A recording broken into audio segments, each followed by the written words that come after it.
The city of Valemont slept under a heavy fog, its streets dimly lit by flickering lamps. Behind the silence lay a deeper sickness. Fear had begun to creep into the hearts of its people. Whispers moved through alleys. Dreams turned into nightmares, and despair tightened its grip like a shadow that could not be shaken off. Few noticed at first, but heaven did, and when heaven notices, it acts. Archangel Michael descended quietly, not with thunder or flame, but cloaked in the stillness of night. His radiant form, unseen by mortal eyes, moved through the city like a guardian wind. Yet his mission was not to slay demons in open battle. This time his task was more subtle, more dangerous.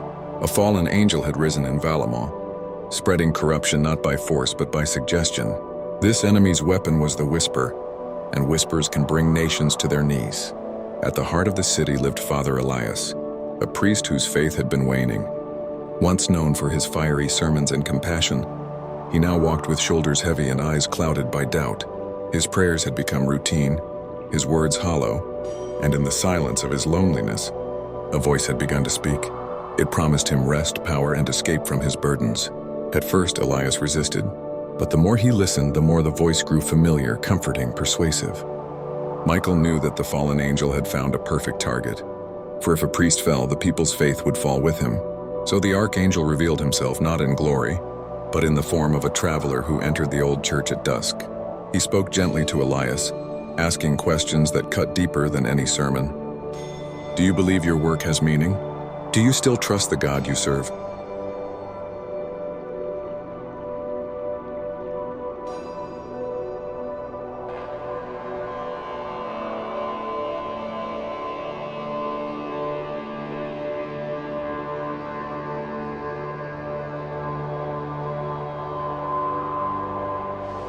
Elias bristled.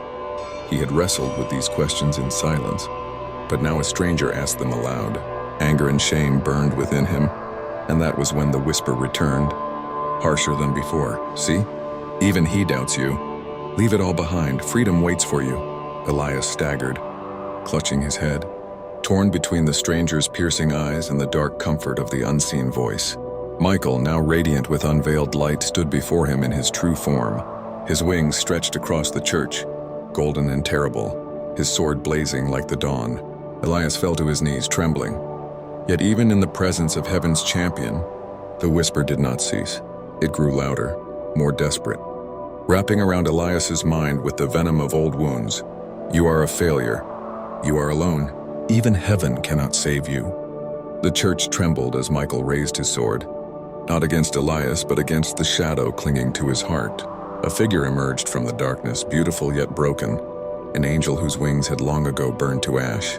With a smile that dripped with malice, the fallen one spoke. You cannot silence me, Michael. Humans love my voice. They crave despair, they drink doubt like water. This one is already mine. The battle that followed was not of steel, but of spirit. Every strike Michael dealt shone with truth. Every parry of the fallen reeked of lies. The church walls shuddered as their struggle spilled between realms, half in the mortal world, half in the unseen. Elias could only watch, his soul the very battlefield they fought upon.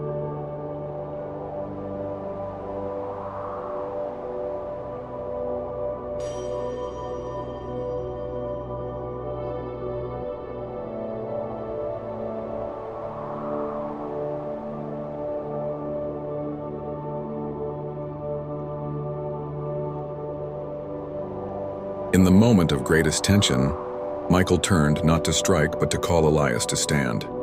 Your choice decides this. Do you cling to despair or do you rise? The priest, shaking, realized no angel could win this battle for him. With trembling lips, he whispered a prayer, not grand, not eloquent, but honest. God help me.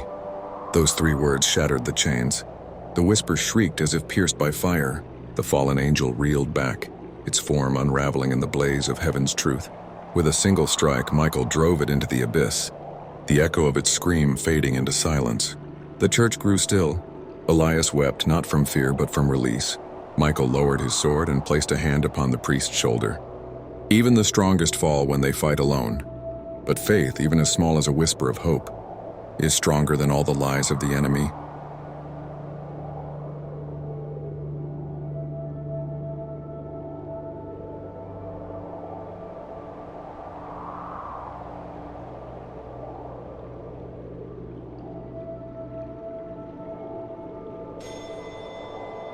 And just as quietly as he had come, Michael departed, leaving only the scent of lilies and a warmth that lingered in the air.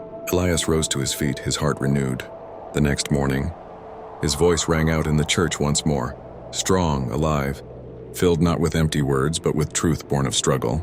And though the people of Valemont never knew of the battle, fought for their souls that night, heaven had written it into eternity, the day when a whisper of despair was silenced by a whisper of hope.